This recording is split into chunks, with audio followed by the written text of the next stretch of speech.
Welcome to the Culture and Sports Podcast, where we have discussions about how leadership and organizational culture impact organizational success, team and athlete performance, and the short and long term mental, physical, and emotional health of athletes. The Culture and Sports Podcast is brought to you by Culture and Sports. Culture and Sports helps sports organizations, teams, coaches, support and front office staff, and athletes understand the importance of leadership and organizational culture and its direct impact to success. I'm Dr. Jeremy Piasecki, and this is the Culture and Sports Podcast. Welcome back to the Culture and Sports Podcast. Today's guest, for lack of a better phrase to use, is incredible. I'd like to introduce you to Asante Sefa-Boakye. He's the founder of Black Star Polo. He started the first water polo team and league in Ghana and is on a mission to grow the sport across the country. He also teaches free swim lessons and water polo to the children of Somali refugees. In both capacities, he's working on getting more equitable, diverse, and accessible water spaces for local and international communities. Asante has also been selected as a finalist nominee for Culture and Sports' 2023 Sports Leader of the Year. It's a pleasure having you on today, Asante. Hey, it's a pleasure to be here. Thank you for the invitation and the nomination. Please tell us a little bit about your sports journey. Man, so it's interesting because my sports journey has taken a huge chunk of my life today, and it's not always how it started. I was not an athletic kid growing up. I played a bunch of different sports because I think my parents saw that I was really chubby and more focused on snacks. So I was playing baseball. They put me into soccer. I tried tennis for a little bit.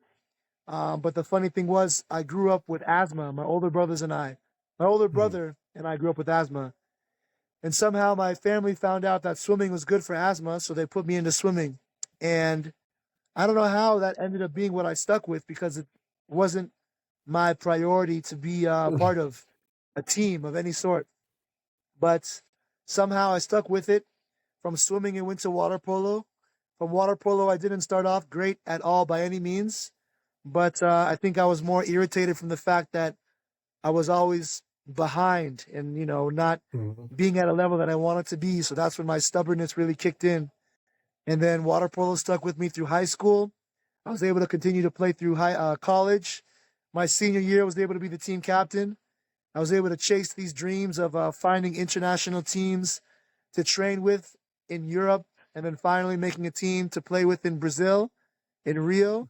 And then all the while having this crazy dream to bring this sport completely foreign to, truthfully, the African American community, and taking it to my homeland in West Africa, Ghana, and saying, you know what, I really think it's been an impact for me as a single player on every team to be the only one from this descent to participate. How great would that be to have a team that could actually take it to the highest level? And sure enough, it's about 2 years now. 2021 is 2018 was when I first made a donation to a school in Ghana of water polo equipment. And then 2021 was when I said, you know what? It's great to talk about this idea, but let's go actually and make this thing happen. And now it's my life. Water polo is something I take really seriously, and I want to make sure that other people are able to have the same opportunities in the sport that I had and have the ability to take it further than they can. No, that's beautiful. That's a beautiful story. So what would be your favorite memory of your entire sports career? Let's see. I think one of my favorite memories, my senior year in high school, there was always somebody much bigger than I was. So in water polo, size is a really big thing.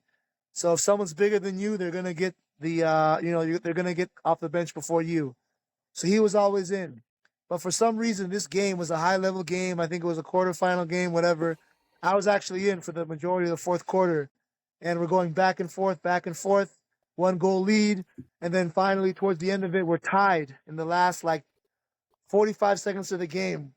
And the final play, my teammate looks at me, gives me the ball, and I score the game-winning goal. And I don't know why this memory popped into my head because I've had so many other experiences since then. But I think just that moment was just so special then when I was, 17, 18? It kind of made the impact of all right, sweet, I can do this. I'm actually really good here.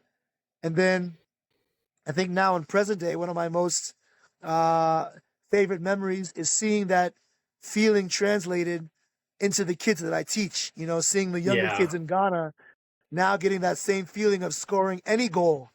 You know, and now they, you know, it's like, wow, man, I remember how I was. I remember when I had that feeling. You know, so that's been something that's been a consistent warm memory of mine. You know, it's a warm feeling. So tell me, okay, so you didn't come to this place on your own. You didn't wake up when you were a baby and you're like, man, I want to start water polo in Ghana. So, like, obviously there were a lot of people on your growth and leadership journey. Tell me a little bit about like who has had the most impact on your career, like as a leader and for you as an athlete and even as a coach. I think for me as a coach, it comes down to my first high school coach. Give a shout out to Mr. Randy Burgess. Mm-hmm. Man, he was tough as nails. He really didn't take too much nonsense. But I think the thing about his coaching style is it made you want to be a good player. It made you want to be on the varsity team. And I remember that's something that always kept me really working hard and harder than my peers, I would say. I just wanted to be in that position, you know, to be recognized. And that's a style that I took and I adopted to now as a coach, you know, where it comes to a position where you don't have to say too much. It's just the Mm-hmm. kids you're working with, they want to do well because they see you, you know, they respect you. And even still, when I was in college, I actually took a break from water polo, but the assistant coach at Cal Lutheran University at the time, Cody Fletcher, shout out to you. He was very, you know, very encouraging, a lot of high energy, very positive, and it just made you again want to be on that team. It made you want to be well, and it made you want to push yourself to reach a potential that they see before you. Mm-hmm. So definitely, my high school and college coaches they made a big impact. My parents for sure, mom taking me to practice, and then my dad, you know, recognizing the huge gap in diversity and still kind of encouraged Mm-hmm. me by saying, "Hey, man, you're the only one out here, but sometimes when I go to work, I'm the only one in my field. And that's going to be the last reason why we back away from this task. You know, Mm-hmm. just because you might be the only one, it doesn't mean you have to give out and step away. Like continue being that person, you know who you are. And then those messages really stuck with me. And I think that sticking with me has really gravitated towards the kids that I work with. They can see, you know, a strong foundation. They can see a strong, you know, truth and me Mm-hmm. not being somebody who has to say too much to get them to work really hard. You know, I've had a lot of positive influences. So, so you've been around all this positive leadership. So tell me like a little bit about the impact of that leadership. You started touching on it with Coach Burgess and Coach Fletcher and your parents. Can you expand a little bit more on how you became the leader you are today based off of all that positive leadership that you encountered over time? I think they all came from very well respected positions. So that was something that I really wanted to strive for. And that really pushed me to work really hard. And somewhere along the line, you know, amongst the influence of all these people, I realized that, hey, nobody can really take away the amount of work you put into achieving the goal you want to. Right. So I just adopted this thing of like, all right, man, I might not be the biggest on my team. I might not be the fastest, you know, I might not be the one who's had experience, but let me just outwork. Let me just work as hard as I can to really make sure I can be who I want to be and be in this position that the people looking at me see me in. And I don't know, that all blended together. I touch about this a lot. I talk about it a lot, but it all blended together to me finding out, you know, this new role model that I could look up to, and that was Muhammad Ali. And I saw the same impact. He was just someone who worked because he believed in himself. And one of his quotes I actually use in some of my public talks. He says, "It's not bragging if you can back it up." And I listened to that and I analyzed it. And I'm like, wait a second. So that means it comes down to a difference of arrogance and confidence, because arrogance can really come from somebody just talking, "I'm the best, I'm the greatest, I can do this, I'm better than you, blah blah Right. blah." But confidence comes from I've been working to master this skill, this task. I know that I'm able to do this because of the amount of work that I've put in prior to my performance. So that was something that just stuck with me, that okay, let's be a confident player, let's be a confident athlete. We can make this thing work. And it's really important to maintain a positive mindset, because sports are tough. And as an athlete, you really call a lot out of yourself, and as a coach, you expect a lot of your play. You expect a lot out of your player.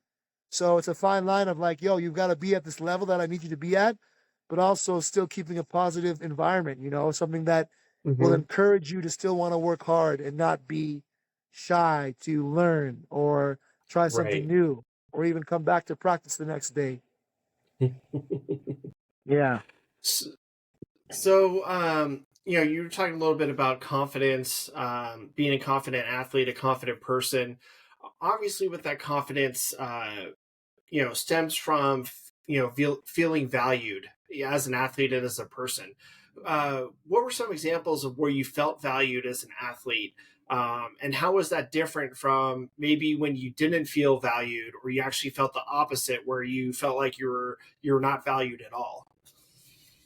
So I think the ways that I have felt valued as an athlete, people really gravitate towards the energy that I bring. Mm-hmm. And it's interesting because the energy that I bring, it's not intentional. It's just something innate that I have, you know, just a good positive vibe, something where it's just not only creating a welcoming environment in the practices, but it's also something where somebody can look at me and be like, all right, man, Asante's not going to let up. So then let me actually get my game together. So I think that just allowed people to be comfortable getting pushed. Right. People knew that I was going to walk in and carry myself in a certain way. So it made it okay for other people to do the same thing. And then Mm-hmm. when it came to being unappreciated, I think people taking that energy for granted, of like, okay, no, you're probably not as serious as I think you might be. You're not as you really don't you're not as serious because your energy, you have too much of an upful energy. And if you're that bright, it means you have energy to spare, not to be competitive. And I remember that would actually make me really angry. It's like, man, you don't understand. Like this, to me, it's not a hobby. Like it might be a sport, it might be Right. recreation, but if I'm coming here, I'm actually coming here to contribute.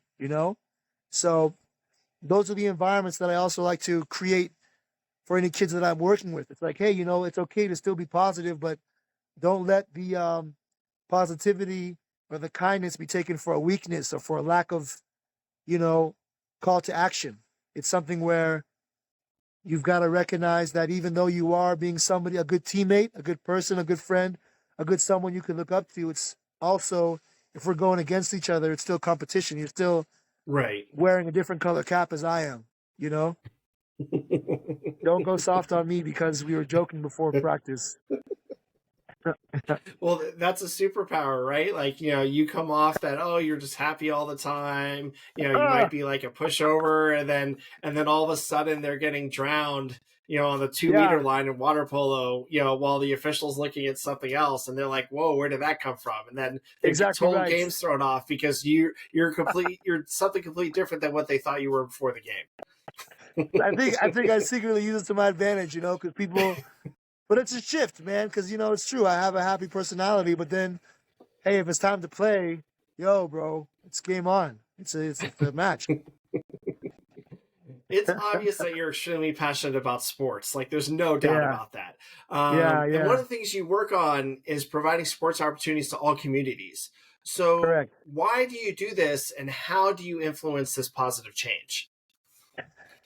It's interesting because I really just wanted to spread, the sport, spread something that brought me a lot of joy to a community that I could call home. And then Mm-hmm. it got to a point when I realized, wait a second, there's actually reasons why there is not, these opportunities have not been provided to the communities before. And then it was something as simple as like, well, I have been around this sport. I've had enough experience. I've been to different leagues. I've played abroad. I've seen camps and clinics. I can just take my knowledge and give this opportunity to an area that has never had it before. And this sport has impacted my life so much. It's been able to take me around the world.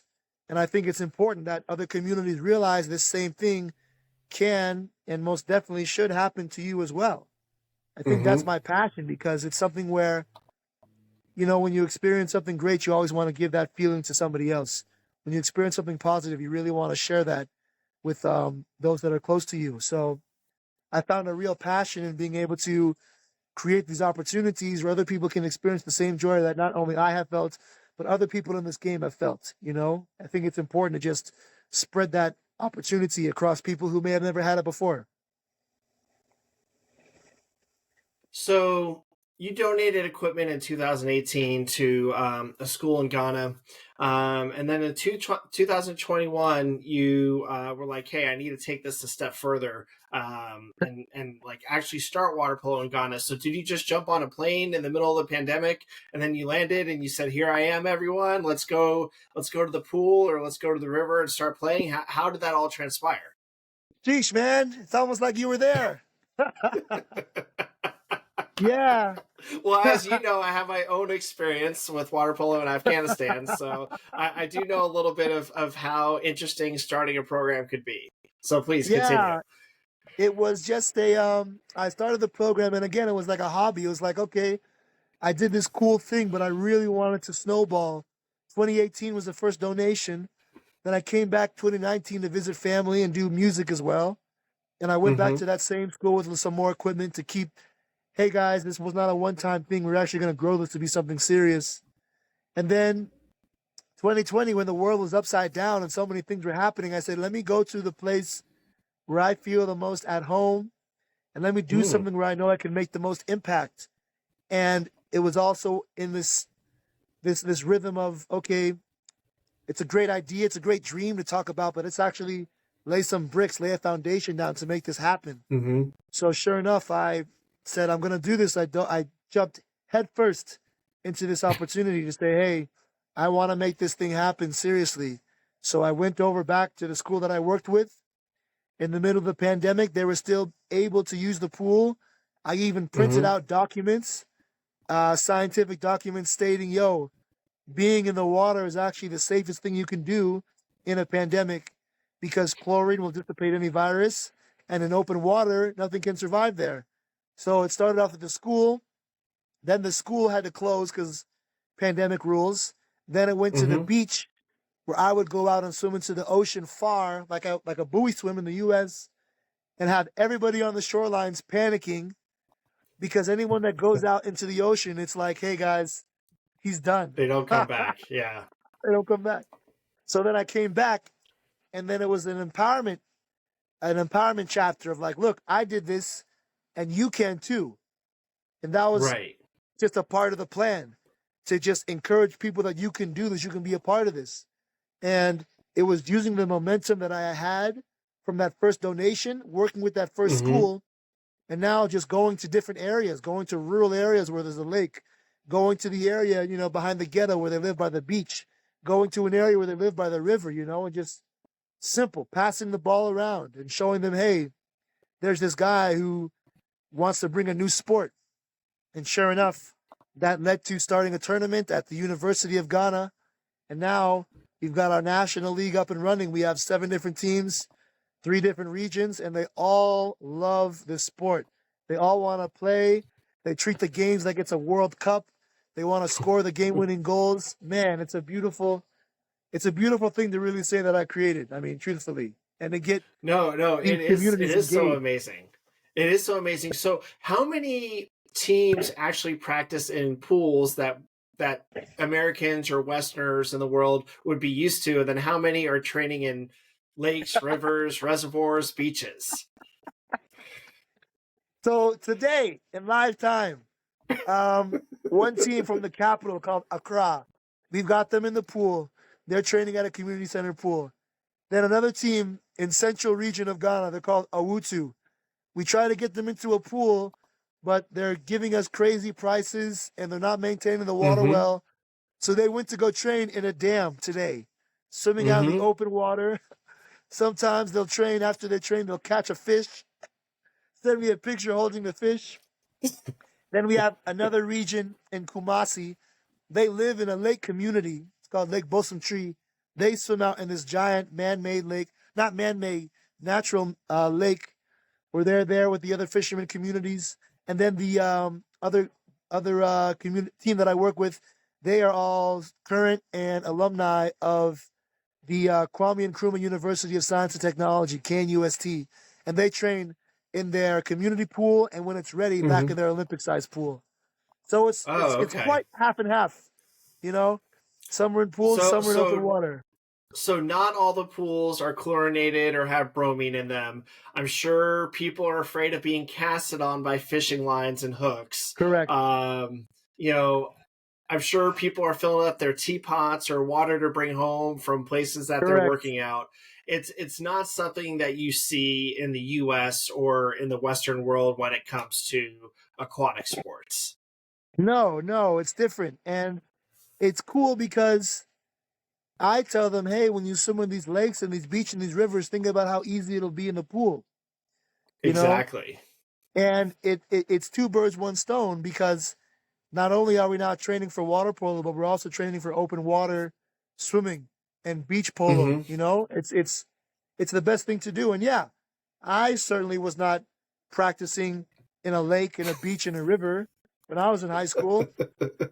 So they already have this advantage of like, all right, nobody trains like we do, so we have No, that's something to live true. up to. That's true. Now, and I mean, especially because not swimming in pools, and even when you do swim in pools, like sometimes they're very cold. Like Very, when you have natural water coming in, or when you're at the beach, and I mean, water could get like the sub 50 degrees. I mean, that is cold. I mean, yeah, that's just a whole nother layer on top of learning the game, learning how to swim, being water right, safe, right. not getting a disease from a non chlorinated or sanitized water source. I mean, there's so many different things, but everyone seems to just overcome adversity, and they seem so resilient. Just out of all the players and the conversations you and I have had over time, just about your program. I mean, it just seems to be overcoming adversity and being extremely resilient. Am I wrong in what I'm saying? You're exactly right. And again, I'll give you another one in live time last week. We had practice scheduled, and me, I'm currently, arranging practices for them in Zimbabwe. Um, Hmm. and I'm saying, all right, let's go to practice. Then I hear from the coaches, hey, Asante, it's actually heavy rain. I think we should cancel practice because it's actually flooding. And I said, okay, great idea. So I text the team who has to travel in from about an hour away to go to practice saying, hey, we're going to cancel because the roads are unsafe. And they said, no, coach, we're already on our way. And I said, oh boy, okay, okay, all right, okay, okay. Be safe. 20 minutes later, they send me a video of the road flooded and their Hmm. car now looks like a boat. I said, oh, Jesus Christ, man. But they still keep going on this flooded road to make it to practice Hmm. because they say, no, we're in this for the They're long haul, long dedicated. haul. They're ready. Yeah. Man, the resilience. It's a beautiful thing. Really, I mean, I'm a coach, but I'm also like, it's like fatherhood, like mentorhood, like these are my Hmm. kids. So I'm so very proud, but I'm also so very worried at the same time. It's like watching my Right. kids ride a bicycle with the training wheels off for the first time, you know? Yeah, so you're not worried, like if you're a coach, like say in the US, you're not worried about, oh, well, we might have liability at our facility, like insurance liability or lawsuit liability if something wrong happens. Like you're dealing with, we want to make sure that people, just make it to practice alive. And that when there Yes, are huge storms like this, that there's not all this trash and mud and everything just overpowering them when they're working out, because they're not necessarily working out in a pool. I mean, there's just so many right. different things that most people don't consider outside of the safety of playing sports in the Western world. Right, right, right. And it's true because I am translating that. I'm like, okay, man, this could not happen in the U.S. ever. This would not fly. We could never have anything like this in the U.S. And then they're like, no, man, relax. It's okay. Like this is just Yeah, another it's just Tuesday, it's just part of the day, right? It's part of man, being involved in the sport, in the ultra competitive sport of water polo in Ghana. man. Man, it is something because else. they have to. Every game is like the World Cup, right? Every game is Like you were saying serious. earlier. Yeah, exactly, exactly. Every So game is serious. let's transition a little bit and take a deep dive into your work that you do in San Diego. How did you get involved in helping children of Somali refugees become water safe, and then on top of that, teaching them how to swim and then play water polo? So it was actually a connection I had through music again. I gave a talk to a Mm. charter school in San Diego called the Yethin Charter School, and they are comprised of refugees from East Africa. And while COVID shut everything down and I was working on the program in Ghana, I was back in the US. The teacher that booked me for the first time, she said, "Hey, uh, we're going to have another opportunity for you to come speak. Would you be down to come by?" And I said, I'm actually out of town, but I have an actually a really good idea. Would you be interested in having a, learn to swim program for the summertime? And they jumped at the opportunity. And I thought So they're would asking you to work out speak in a perfect. class for 20 minutes, and you're like, oh, let me do one better. I'll start a learn to swim program for all of your students. And it wasn't just like 5 students, I'm assuming. I'm assuming there No, were man, it was like a a few more hundred. than that. Jesus. It was a lot of kids, man. It was chaos. But they were just so, so, so, so excited, Yeah, we had about 100 kids. It was just hectic, man. It was so hectic. Probably 50 boys, 50 girls. A charter school from kindergarten to eighth grade. Um, Mm-hmm. like 80, 90% of them, 95 maybe, never any water experience before. So there are pictures of these kids getting in shallow, deep water, 3 feet of water in life jackets. And Mm-hmm. just before it's any learn to swim, it's learning to be comfortable in the pool, learning to be comfortable Right. in water, you know? Right. Um, and I think the success and the reception that it got is just a compliment to how important the work is, getting people more involved in learning how to swim, water safety, drowning prevention. So that escalated to become a great success last year. So now it's like, all Mm-hmm. right, we have to make this like an annual summer camp thing. And we had the Mm-hmm. same thing happen this past summer, and same deal. Wasn't as many kids, thankfully, even though it felt like it sometimes. But I was able to do the same thing with the same pool, the Jackie Robinson YMCA, very gracious to help out. And the parents were so happy, excited. And different people from the water polo community were able to come out and just support. And I think they Mm-hmm. also can agree that it's such a fun community to be a part of and a fun experience to, have. Everybody should be a part of it, should feel it. And we had Mm-hmm. people from USA Water Polo come by. We had referees come by and give some talks. Some volunteers from Rotary clubs coming in. Some volunteers from a drowning prevention, San Diego, to come by and help us out. I just wanted it to be a welcoming environment where people could come Mm-hmm. in and give back, in an area where they thought they could have never done so before.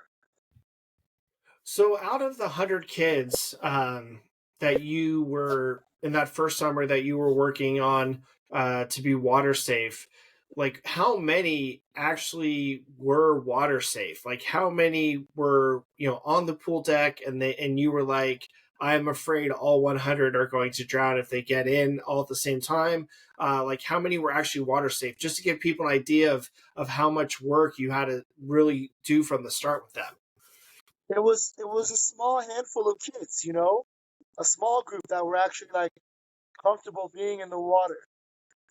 So the work, it was just being on guard the whole time, Mm-hmm. keeping eyes on all the kids. Kids are also excited, so they're running around the pool deck and jumping in, so making sure their excitement doesn't turn into something serious where they're jumping in the Right. water into the deep side where they can't come back up. It was just all these different scenarios running through the head. And Mm-hmm. also the first impression of the program. So if Mm-hmm. anything goes wrong, we're done. So just really, really, like we mentioned, you know, the insurance issues in Ghana are not as prevalent in Ghana as they are in the US. So it's two extremes. Going from, all right, there's no liability issues here, to now there's 1000% liability issues, Right. even if they aren't.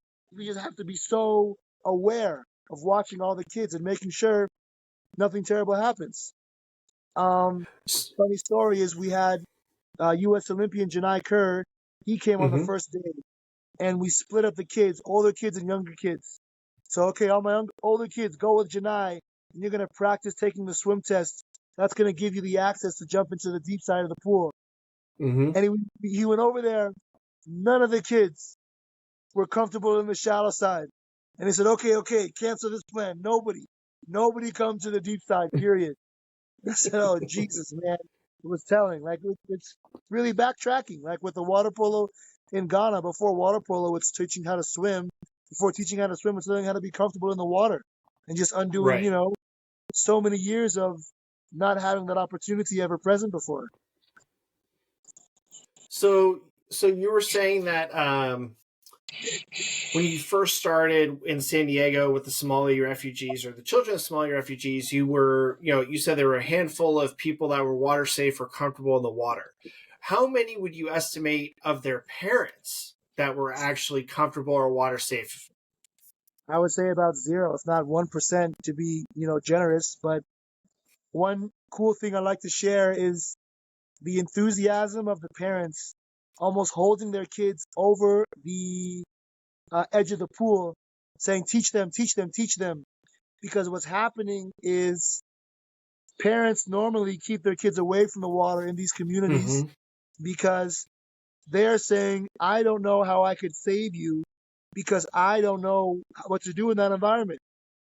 So now these parents are enthusiastically getting their kids to learn how to swim so Mm-hmm. they won't have that problem when they become parents. Right. So Exactly. them saying, teach, teach, teach, teach. No, this one, please, mine. Come over here. It's them kind of seeing the light bulb like, wait a second. They're going to be twice as good of a parent as I am, or they're Mm-hmm. going to be able to give their kids something that I was not able to give my own kid. And Right. it was a beautiful thing to really witness and translate and understand. Like, wait a second. Okay. You guys are really making sure your kids learn. So, oh, wow, this is beautiful, and it's great. It's really great. Yeah, no, that's amazing. One of the things you and I talked about a few weeks ago was preserving culture as an athlete. Can you talk a little bit more about that? So what I really was heavy on in Ghana was making sure I taught the sport in a way they could adopt it as their own. Mm-hmm. So I have local coaches, that speak the local language, and I'm giving just a surface level instruction in English, and then they just translate it in the local languages to the kids, and I let them adopt it. I want it to be theirs. I don't want it to be something that I'm sharing my way of doing it and making sure you do my way of the sport, because that'll only take it so far. And then also just making sure they have a pride in their identity in this sport Mm-hmm. where they don't see themselves so often. That was what contributed to me carrying myself so highly. Was like, all right, dude, like I'm the only one out here. I have to make sure that it's an area where I can feel confident and comfortable. And then letting them know the same thing. Like I let them know, hey kids, there's nobody else in the country of Ghana doing this. And even Mm-hmm. in San Diego, hey, you guys might be the first ever Somali water polo team, you know? And something where they can trace it to their roots, to their home, and Mm-hmm. maintain who they are. They don't have to change themselves to the culture that the sport is so familiar with. It's like, I want this to be Mm-hmm. yours. It's difficult because you sacrifice a lot. You sacrifice so much potential momentum. You sacrifice so much, like just leverage. You sacrifice so many things in making sure they take it as their own. And just really, I'm just providing the structure. But them Mm-hmm. taking it as their own is what will make it be a lifelong thing. They add their dances. They come to the pool with drumming. They chant. They do all these things that it makes it their culture now. Mm-hmm. No, I mean, going to sports competitions in general in um, not in the U.S. and not in the Western world is definitely an experience. I mean, uh, I just remember, when I was coaching in Afghanistan, hundreds of people would show up just to watch a practice. and Yeah. then you're talking about people bringing drums and singing, at a competition or to learn to swim program. I mean, it's pretty incredible, and it's definitely amazing to be a part of. Yeah, truthfully. It's just great to see just the blend, man. Hmm. They're dancing on the pool deck, doing traditional dances and chants and songs, and then playing the sport that we all know, but Hmm. in a different realm. It's been beautiful. Exactly. So you were saying earlier that you would explain it to the local coaches in English, and then they would translate it into the local language. So when I was coaching in Afghanistan, we had five major languages, not including the nomadic languages, and we had dozens of different dialects. So in Right. Ghana, when you're coaching, how many different languages and dialects are you dealing with that you even know of, let alone It's the ones you don't? at least four, because we have the tradition or the cultural language is called Tree. Then we Hmm. have my assistant coach. He teaches in Ga. And then we have another region of kids that coach. They speak Ewe. And then Hmm. amongst that group, we have another group of kids that speak Fanti. So it's just different dialects, man. And that's the ones that I know of, Luckily, there's a sound understanding of English across the board. So they can really hear and understand me when I'm speaking in English. But for them to get like the emotion of coaching, like emphasizing why this is important, that's when it has to go through a local translate. It has to, because they understand the urgency behind what I'm telling them. Right. And the urgency is important because sometimes, especially with just translation and learning a new sport, sometimes people don't understand what the urgency is when you're saying, Yes, you need to, like, something simple. You need to make sure that you are aware of what's happening around you. Like, you don't know if a yes, ball is going to hit the back of your head, or if yes, someone is going to fall from the deck and then land on you, and then all of a sudden you're at the bottom of the pool. Like, when you're talking about those things, urgency is extremely important through translation. yes, yes, yes, yes, yes. Yeah. So important. Yeah. So another thing that you and I were talking about a few weeks ago was the unity and opportunity that sports provides, both for like upper and especially lower class communities. Can you talk a little bit more about that as well? So one thing that I really am happy to do is that in Ghana, I'm working with kids that do attend school. Some attended university, and some kids live on the street, live on the beach. But Mm-hmm. when it comes to the competition, they're all in a level playing field. They're all the same. So you have kids that live from the street or have rough upbringings to kids who do have more than what their opponent or their teammate would have. And sports is great because it gives that opportunity to reach that equal opportunity, that equal playing field. I just had a conversation yesterday. You look at Brazil and you look at football or soccer. You have one of the greatest players, if not the greatest player of all time, Pele, coming from the Mm-hmm. favelas. So he, coming from the favelas to become a great player, is inspiring and even engaging kids who go or who live in the upper class communities to play the same sport that he was. So Mm-hmm. it's this universal playing field that can allow people from the upper class and the lower class to really meet and see eye to eye. And it's interesting to see what comes out of both communities, the upper class and the lower class. Like, will somebody from a privileged lifestyle have a bigger impact than somebody who has a fraction of what somebody from that upper class community would have? It's been amazing to see the parallels, but the passion Mm-hmm. has been equal, certainly.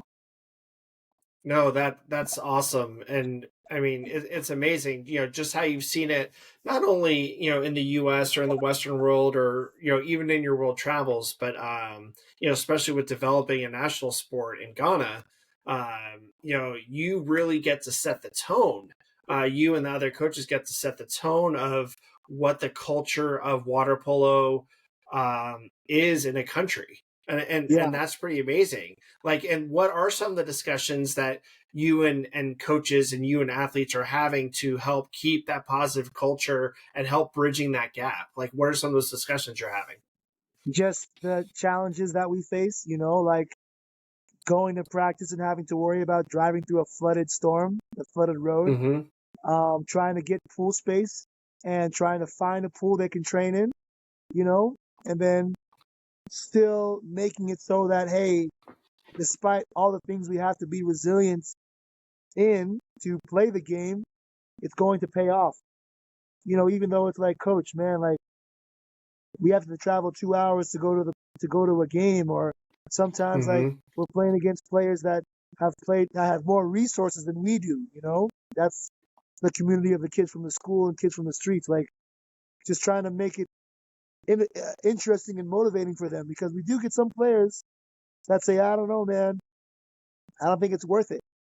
But those Mm. players, they bounce back and forth. They'll have like Monday they say I don't want to play, and then Friday it's like, all right, I'm back. I want to be a part of it. You know, it's and I like that, how it's a sport that is so open, and it's a culture that's so open that it allows them to leave and come back. You know, I want it to always be an option for the kids who bounce to and fro from it.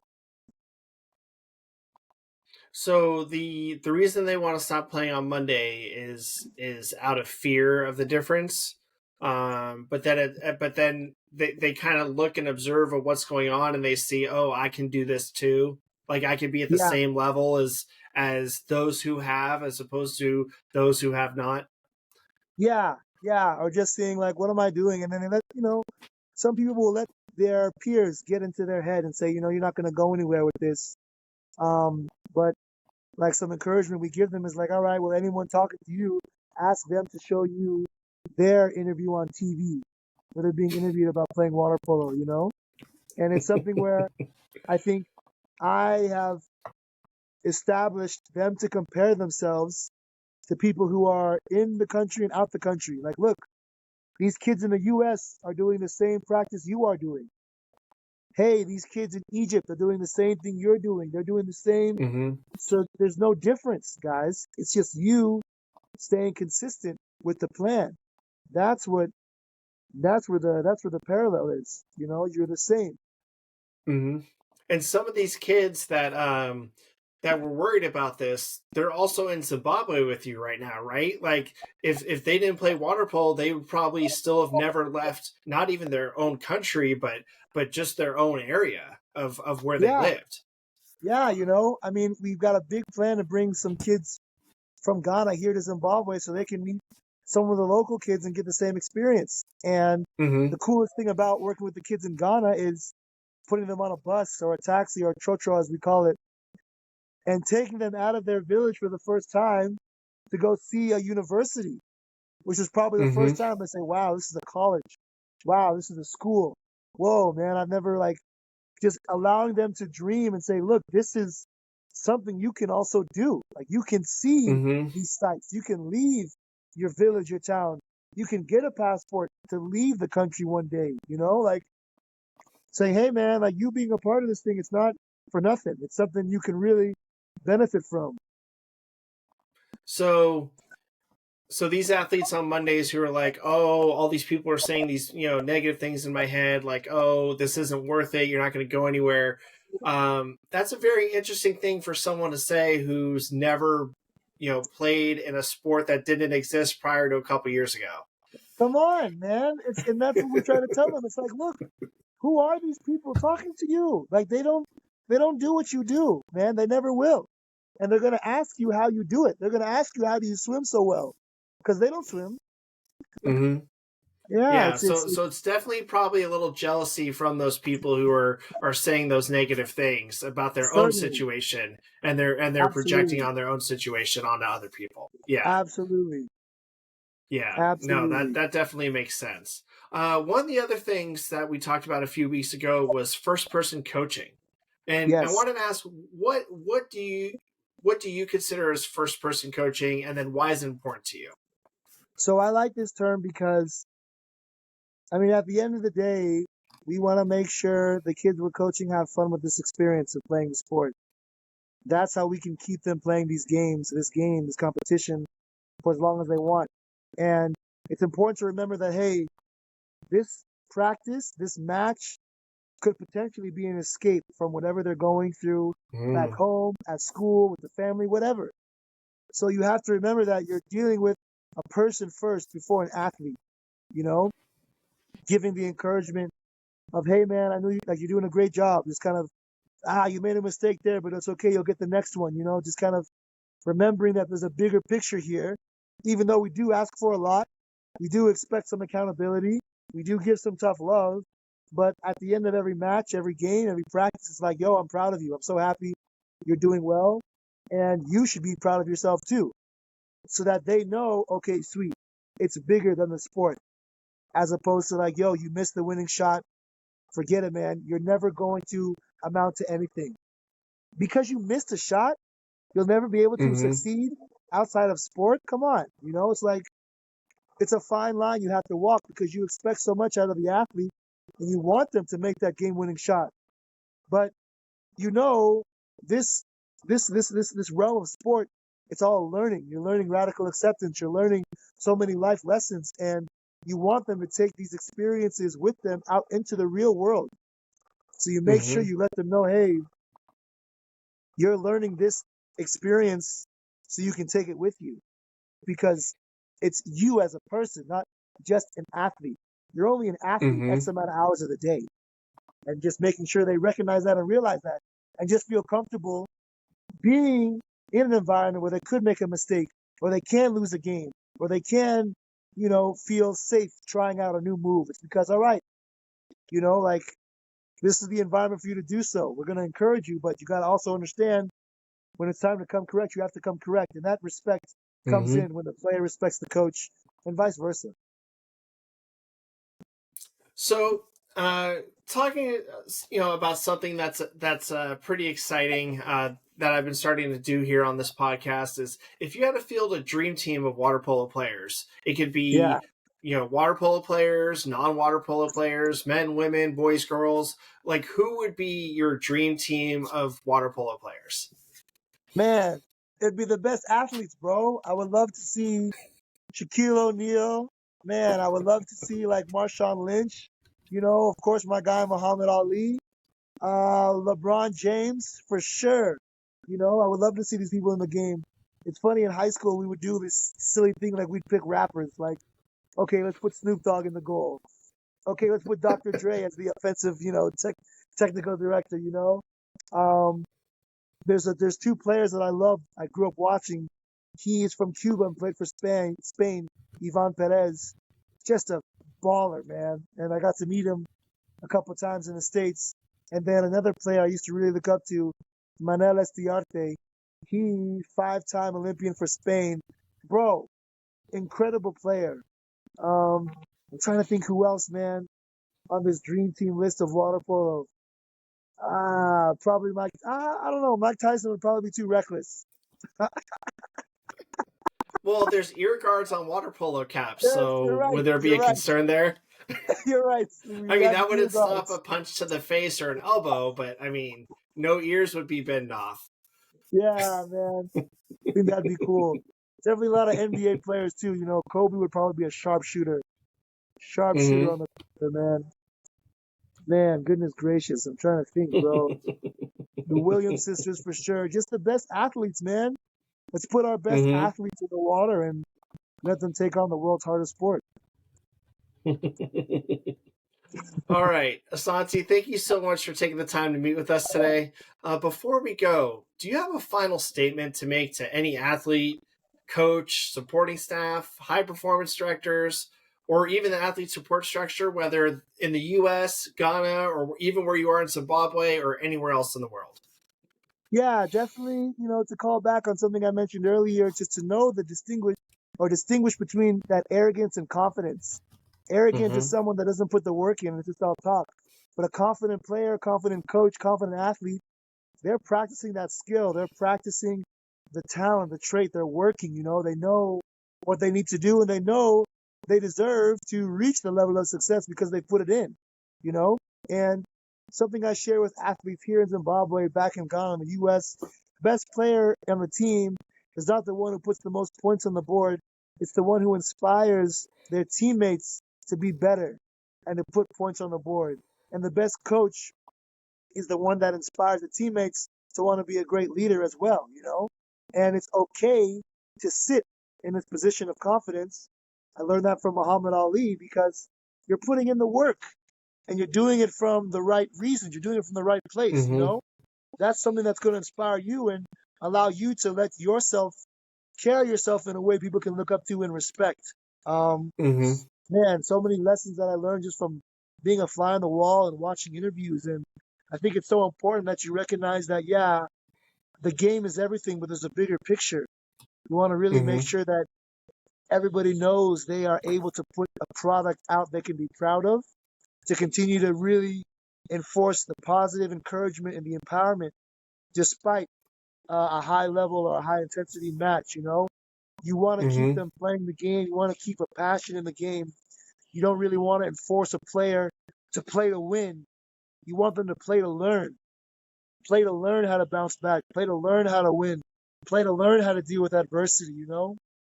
These are the things that guarantee longevity more than a Mm-hmm. highlight reel or anything, you know? And even still, as a coach, you want a coach to learn because nobody's got it all figured out. The ball will bounce in an infinite amount of ways in the pool, on the court, on the field, anywhere, you know? Just be open and know Mm-hmm. that you can always learn more from your athletes, from your coaches and athletes. I think it's so very important to be open minded and eager to learn new styles, new methods, new ways to Mm-hmm. attach this world of sports that we're all so passionate about. And to our viewers and listeners, thank you again for joining us today. Please vote for Asante and Culture and Sports' 2023 Sports Leader of the Year at cultureandsports.com, and all you have to do is click Sports Leader of the Year. And that's a wrap for this week's episode of the Culture and Sports Podcast. We hope that this episode has started an internal dialogue, or even one with your team, about the importance of leadership and organizational culture. If you'd like to learn more about culture and sports, the Culture and Sports Podcast, or other programs, go to cultureandsports.com, where there is a wealth of resources, articles, research, podcasts, video shows, webinars, and courses. And don't forget to connect with us on social media on Instagram, Facebook, TikTok, YouTube, and LinkedIn at Culture and Sports, and on Twitter at Culture in Sport.